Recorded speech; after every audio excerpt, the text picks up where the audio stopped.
Welcome back mga katambalan, mga hot topic and issue pag-usapan natin. Update po tayo kay Barbie Fortesa at kay David Licauco.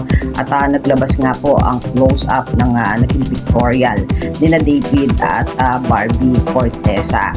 At bago pa man po ang pagpasok ni David Licauco sa PBB ay nagkaroon nga sila ng pictorial sa close-up. At nito nga lang ay hindi nakadalo itong si David dahil nga sa pagpasok niya. At naging matagumpay naman yung ginanap na event ng close-up kasama nga si Barbie Fortesa na solong dumalo doon sa event.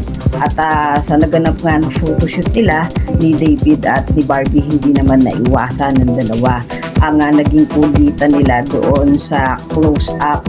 At makikita dito yung mga face reaction na nire-react nilang dalawa.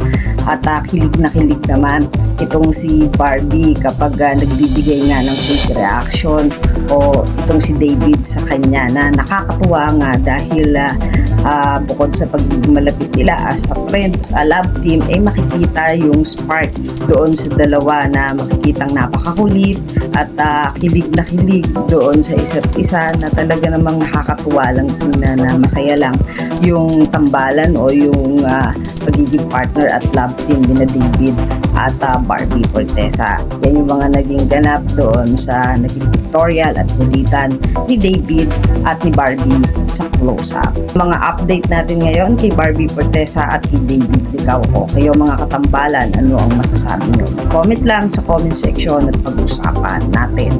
Yan ang mga hot topic and issue dito lamang sa Tambalan TV.